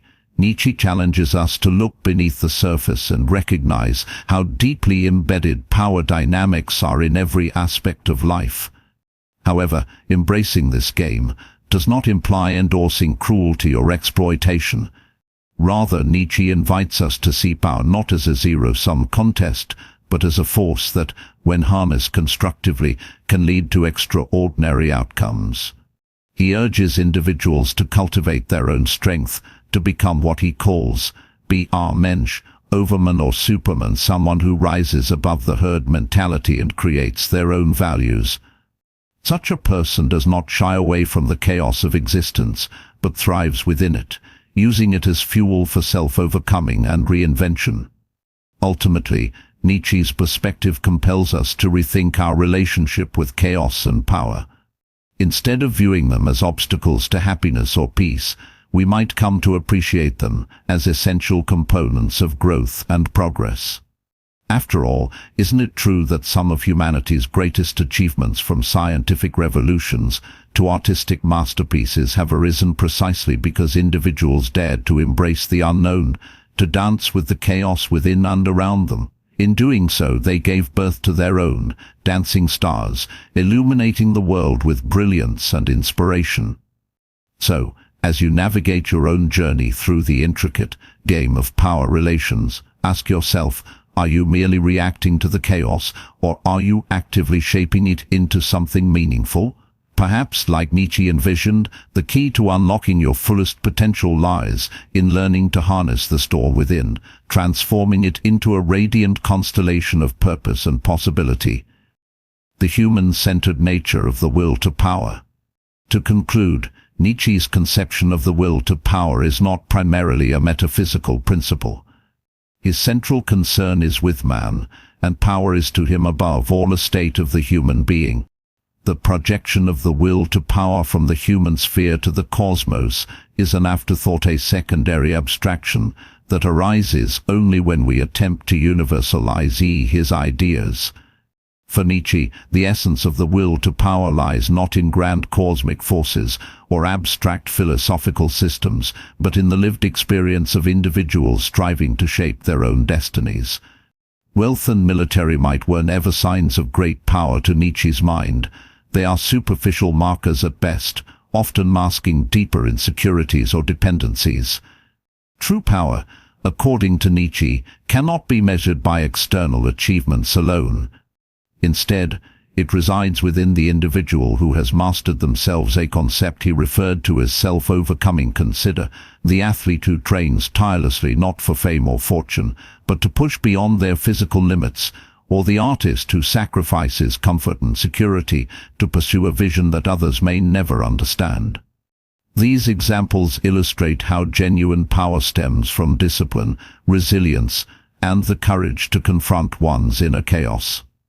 And he realized fully that power involves self-discipline and self-overcoming. This is, in fact, the central point of the will to power. To clarify this idea, imagine someone attempting to climb a mountain without proper preparation. They might reach the summit through sheer luck, but their success would lack substance. In contrast, the climber who trains rigorously, studies the terrain, and develops mental fortitude embodies the true spirit of the will to power. Their journey is not just about conquering the peak, it's about becoming stronger, wiser, and more capable along the way. As Nietzsche famously wrote, "What does not kill me makes me stronger." Each challenge faced and overcome becomes a stepping stone toward greater mastery over oneself. This emphasis on self-mastery raises important questions about how we define success and fulfillment in our lives. Are we content to measure ourselves against societal standards, accumulating wealth, titles, or accolades, or do we seek something deeper? Do we strive to cultivate qualities like integrity, quality, creativity, and resilience, even if doing so means swimming against the current of popular opinion? Nietzsche challenges us to look inward and recognize that true empowerment begins with taking responsibility for our own growth. Moreover, the human-centered nature of the will to power underscores its transformative potential. It invites us to reimagine power not as domination over others, but as liberation from our own limitations. Think of historical figures like Mahatma Gandhi or Nelson Mandela, whose strength lay not in wielding authority, but in their unwavering commitment to justice and truth. Despite facing immense adversity, they demonstrated extraordinary self-control and moral clarity, inspiring millions in the process. Their stories remind us that the most profound expressions of power often emerge from acts of humility, compassion, and sacrifice. At its core, Nietzsche's philosophy encourages us to embrace life in all its complexity, including the struggles and contradictions that make us human. Rather than seeking refuge in dogma or escapism, we are called to engage fully with the world, using our challenges as opportunities for growth. After all, what is life if not a series of tests designed to reveal our hidden strengths and untapped potential? In reflecting on these ideas, we might ask ourselves, how can I apply the principles of self-discipline and self-overcoming in my daily life? What obstacles am I currently facing, and how can I transform them into catalysts for personal evolution? By answering these questions honestly and boldly, we align ourselves with Nietzsche's vision of the will to power, not as a tool for power, not as a tool for controlling others, but as a pathway to becoming the best version of ourselves. Ultimately, the will to power is a deeply human endeavor, rooted in the struggle to transcend mediocrity and create meaning in an indifferent universe. It reminds us that while external circumstances may shape our journey, it is our internal resolve that determines our destination. And perhaps, in embracing this truth, we too can ascend the heights of our own potential, transforming the raw material of chaos into a masterpiece of purpose and vitality. All right, so today we're diving deep into some serious philosophy. Nietzsche's will to power. Yeah. You've probably heard the phrase before, but it gets thrown around a lot, but people rarely actually understand it. Mm-hmm. We're going to be using a video essay and text that is titled Nietzsche's Will to Power, Unlocking the Secret to Human Greatness. Okay. And yes, I know. A little on the nose. That title's a little much. Yeah. But stick with us. We're going to cut through the self-help hype right. and really get to the core of what Nietzsche was actually saying. And I think that's important because when you hear, will to power, people immediately think of some kind of aggressive, like, grab for dominance. Right. But it's much more nuanced than that. Exactly. And to start off the source material, it takes us back to a younger Nietzsche, where he's just starting to explore this whole idea of the desire for power. Yeah. And what I think is so fascinating is how he sees it playing out in these like everyday interactions, even the seemingly positive ones. Yeah, absolutely. So what really stood out to you from that section? Well, I was really struck by how Nietzsche points out that even gratitude can be a subtle form of power play. Oh, interesting. Yeah, the source used the example of a CEO thanking an employee, right? Right. And on the surface, it seems like a really nice gesture. Yeah, of course. But Nietzsche is suggesting that it's a way for the CEO to subtly kind of reinforce their higher position. Right. It's a provocative observation, isn't it? It makes you question those motivations behind, even like you said, the most seemingly selfless acts. Yeah. And he goes even deeper, too, when he talks about those who appear weak wielding power through eliciting pity from others. Right. Like that example from the source about the child throwing a tantrum. Yeah. It might seem like a loss of control, but Nietzsche argues it's actually a way for the child to manipulate the parent into giving them what they want. Exactly. So even in his early work, we see Nietzsche already dissecting human behavior, highlighting these often hidden power dynamics. But the crucial thing to remember here is that at this stage, he's primarily using this desire for power to analyze behaviors that he personally dislikes. It's not until his later work that this concept evolves into the more expansive will to power that we know today. Okay, so let's talk about that evolution. Okay. The source material highlights the genealogy of morals as a turning point in his thinking. Yes, and in genealogy, Nietzsche makes this crucial observation that this desire for power, it isn't just limited to those who are, outwardly powerful. Right. Everyone has it. Even those who seem to be renouncing power. The source uses the example of ascetics, people who, reject worldly possessions and pleasures. Right. You would think that they would be the least power hungry, right? Yeah, you would think so. But Nietzsche argues that even they are driven by a desire for power. It's just a different kind of power. They're seeking power over themselves, over their desires, their impulses. It's a fascinating insight into the complexities of human motivation. It really is, and it really sets the stage for Nietzsche's full-fledged concept of the will to power, which explicitly appears in Thus Spoke Zarathustra. Yes. And this is where Nietzsche really lets loose, right? It's almost like he becomes this philosophical poet, proclaiming that life isn't just about, mere survival. It's about this constant drive to expand, to create, to dominate even. Yeah. Like he's pushing back against that prevailing Darwinian thought of his time. Exactly. Nietzsche believed that life was about so much more than just, staying alive. Right. It's about growth, creativity, pushing boundaries, leaving your mark on the world. And this source does a good job of illustrating this with, some concrete examples, like the artist who sacrifices, everything for their art, or the scientist who dedicates years to solving a complex problem. Right. They're not just motivated by basic needs. Right. They're driven by something much deeper, something Nietzsche would call will to power. And this brings us to another crucial concept. The Übermensch, often translated as the overman or superman. Yes. And this is where things, I think, tend to get misinterpreted with images of capes and superpowers. Right. But it's not about that at all. Not at all. Is it? No, the source portrays the Übermensch as more of an ideal, someone who transcends, societal norms, creates their own values, and lives life on their own terms. It's about self-mastery, realizing your full potential, and shaping your own destiny. Exactly. And this is where Nietzsche's famous line from the Antichrist comes in. What is good, he asks. All that enhances the feeling of power. And he's not talking about brute force here. He's talking about the feeling of empowerment that comes from overcoming obstacles, from achieving your goals, from living a life that aligns with your own values. Yeah, there's a radical revaluation of traditional morality. Yeah. He's essentially saying what's good is whatever strengthens you, Right. whatever helps you grow and become become more than what you are. And this ties directly back to the will to power as a creative and expansive force.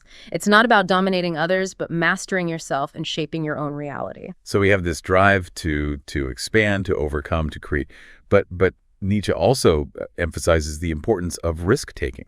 Yeah. Of embracing danger as part of this process. Absolutely. In fact, the source quotes him saying, "The secret for harvesting from existence, the greatest fruitfulness and enjoyment is to live dangerously." He sees risk as essential for growth and self-overcoming. Yeah.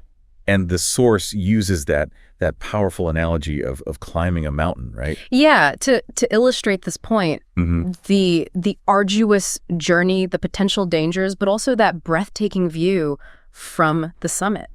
It perfectly captures the idea that real fulfillment often comes from pushing past our comfort zones, from facing our fears and challenging ourselves. So we're embracing the chaos, we're striving for greatness, but what about those darker impulses, right. our baser instincts? Yeah. How do those fit into Nietzsche's framework? That's where his concept of sublimation comes in. Nietzsche argued that these primal instincts, rather than being suppressed or denied, could actually be channeled into something constructive, even noble. So instead of trying to eliminate these urges, we learn to redirect them, transform them into something powerful and life-affirming. Precisely.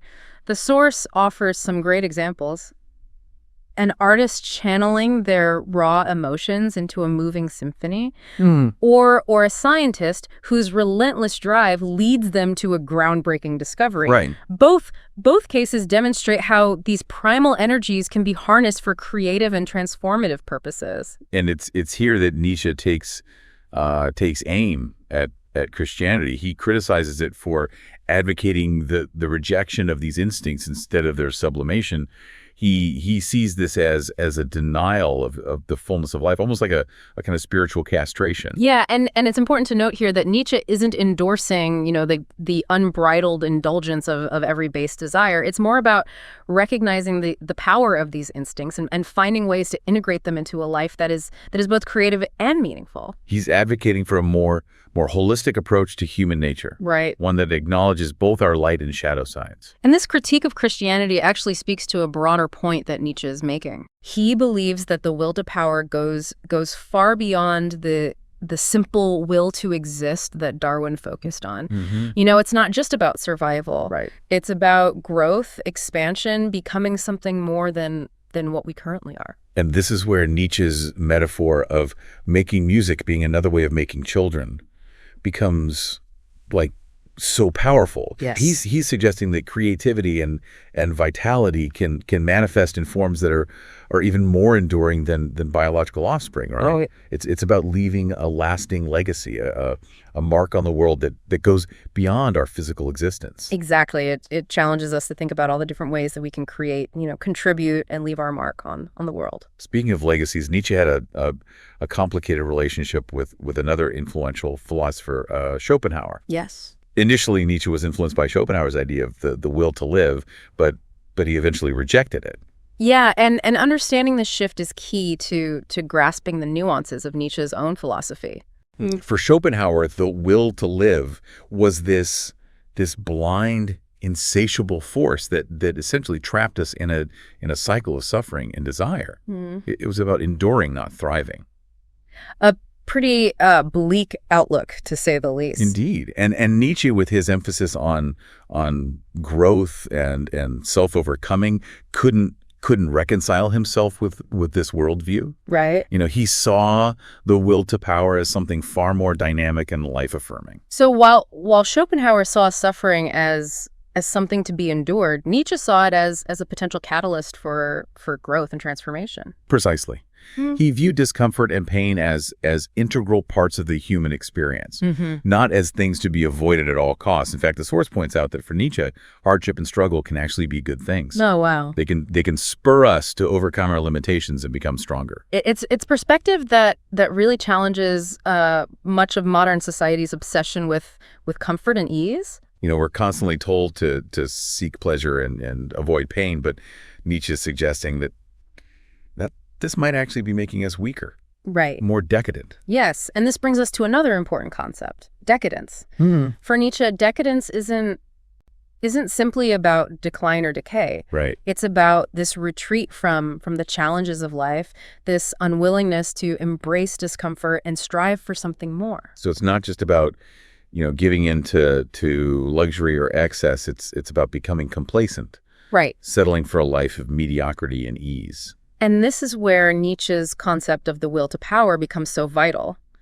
It's the antidote to decadence. It's that force that drives us to push beyond our comfort zones, to embrace challenge, to constantly strive for self-improvement and growth. So while Schopenhauer saw the will to live as something that ultimately leads to suffering, Nietzsche sees the will to power as the path to overcoming suffering, to achieving a more fulfilling and meaningful existence. And this difference in perspective extends to their views on metaphysics. Nietzsche was highly critical of philosophers who sought absolute truths. He believed their will to truth was just another expression of the will to power, a desire to impose order on a chaotic and ultimately unknowable reality. He's suggesting that even our search for knowledge is often driven by deeper motivations, by a desire to control and make sense of a world that often defies our attempts at categorization. And this raises an interesting question. Okay. Is the will to power itself a metaphysical concept, a fundamental force that governs the universe? Or is it primarily a psychological one, a way of understanding human behavior and motivation? That's a big question. It is. And one that scholars have been debating for decades. Yeah. The source mentions Heidegger, who interpreted the will to power as this all-encompassing force that underlies all of reality. But Nietzsche himself was critical of traditional metaphysics. So it's a tricky interpretation. It seems like Nietzsche is pushing us to move beyond these simplistic binary categories, metaphysical or psychological, Right. Objective or subjective. Right. Perhaps it's both, or perhaps it's something else entirely. Perhaps. And that leads us to another fascinating aspect of Nietzsche's thought, the relational nature of power. He doesn't see power as some static thing that you either have or don't have. It's not like a magical sword you could just, pull out and conquer the world with. Exactly. It's not about brute force or domination. Right. For Nietzsche, power is inherently relational, meaning it's defined by how it interacts with other powers, how it shapes and is shaped by the forces around it. So it's more like a dance or a game of chess where every move influences the next, creating this constantly shifting dynamic. That's a great analogy, and the source really leans into this game metaphor. Nietzsche sees life as this constant interplay of forces, this dynamic dance of push and pull, tension and release. It's about navigating these complex power dynamics, right? Not about achieving some fixed state of dominance. And what's interesting is that even things like altruism and cooperation can be viewed through this lens, right? Right. It's not necessarily about being selfless, but about how those actions play into the overall dynamics of power, how they might shift the balance in subtle but significant ways. This raises an important question, though. Here? If everything is about power, does that lead to a bleak view of human nature? Oh, Is it all just a ruthless struggle for dominance? Well, Nietzsche wouldn't necessarily say that. Right. Remember, he's not equating power with brute force or oppression. He's talking about something much more nuanced. Right. For Nietzsche, power is fundamentally tied to creativity, growth, and self-overcoming. It's about pushing boundaries, challenging norms, and constantly striving to become more than what we currently are. And this is where I love that quote that the source brings up. One must still have chaos in oneself to be able to give birth to a dancing star. It's such a beautiful and evocative image. It is, and it gets to the heart of Nietzsche's view on chaos. It's not something to be feared or avoided. It's the very source of creativity that ignites innovation and drives us to transcend our limitations. Okay, so chaos is good. Power is relational and life is a game. But where do we fit into all of this? Right. Are we just, pawns in some cosmic chess match? Right. Or do we have agency in shaping our own destinies? Yeah. That's where things get get really interesting, because ultimately Nietzsche's conception of the will to power is deeply human-centered. Okay. It's not about controlling the universe or bending reality to our will. Right. It's about mastering ourselves. So it's less about outward conquest and more about inward transformation. Precisely. It's about realizing our full potential, cultivating inner strength, and becoming the authors of our own lives. And the source emphasizes that this doesn't mean chasing fame, fortune, or external validation. Right. It's about cultivating qualities like resilience, discipline, creativity, and the courage to live in accordance with our own values. Think of the artist who pours their soul into their craft, or the athlete who pushes their body to its limits. They're not driven by external rewards. They're driven by this inner fire, this desire to excel, to create, to become more. It's about that feeling of power that comes from pushing past our comfort zones, from conquering our inner demons, from realizing that we are capable of so much more than we often believe. And this is where Nietzsche's philosophy becomes so relevant to our lives. He's not just some ivory tower academic pontificating about abstract ideas. Right. He's challenging us to examine our own lives, our own motivations, and ask ourselves, are we living up to our full potential? Are we embracing the chaos? Mm-hmm. Are we striving to become the best versions of ourselves? Mm. Or are we settling for mediocrity? Right. For a life that is safe and comfortable but ultimately unfulfilling? These are the questions that Nietzsche forces us to confront. And whether we agree with all of his conclusions or not, there's no denying the power of his ideas to make us think critically about how we're living our lives. He's definitely a philosopher who stays with you long after you've finished reading his work. And on that note, I think it's time we move on to the final part of our deep dive and consider the key takeaways from our exploration of Nietzsche's will to power. Okay, so my brain is definitely feeling a bit of a Nietzschean overload right now. Yeah. But in a good way. Yeah. So let's distill this down. Like, what are the biggest takeaways for our listener? Okay. You know, the things they should carry with them after this deep dive. Well, I think first off, we've really highlighted how will to power isn't about brute force or domineering others. Right. It's about that inner drive for growth, for pushing your own boundaries, becoming the best version of yourself. It's about self-mastery, not world domination. Exactly. And it's a lot more creative and expansive than a lot of people initially think when they hear the phrase. Right. And it's important to remember that it's relational. It's not some isolated force. Yeah. It exists in the push and pull between different forces, individuals, ideas. So it's always evolving, always in flux. Right. Kind of like that game of chess we talked about earlier. Exactly. And that means we're not just, passive players. We have the power to make moves, to influence the dynamics around us. And this is where things get really interesting, because it challenges us to think about even seemingly altruistic actions through this lens. Right. Even when we're, trying to help others, there's still a power dynamic at play. Not necessarily a bad thing, but something to be aware of. Yeah, it's a lot to wrap your head around. It is. Nietzsche, he really challenges us to re-examine pretty much everything, It says. Our assumptions about morality, the role of suffering, even the way we pursue knowledge.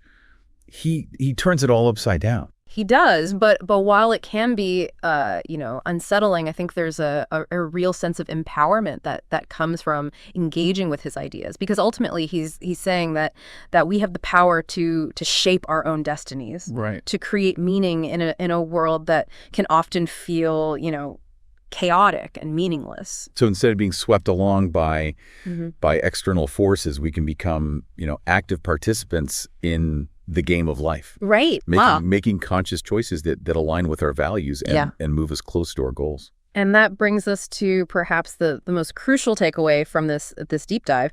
Nietzsche's will to power is above all a call to action. It's a challenge to live dangerously, to embrace the chaos, to constantly strive for growth and self-overcoming. To become those dancing stars that Nietzsche so eloquently describes. Yeah. So what are we waiting for? Time to put these ideas into practice. Right. Exactly. And I think that Nietzsche would leave us with this question. Are you living dangerously enough? Are you embracing the chaos and discomfort that are necessary for growth?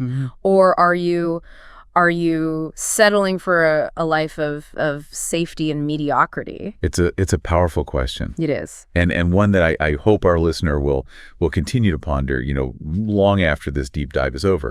Because ultimately it's up to each of us to decide how we want to play the game of life. And to what heights we want to climb in pursuit of our own dancing stars. Well said. That's a fantastic note to end on. Yeah. Thank you for guiding us through this deep dive into Nietzsche's will to power. It's been a truly thought-provoking journey. It's been a pleasure. Keep questioning, keep exploring, and keep striving to become the best version of yourself. And on that note, we will catch you in the next deep dive.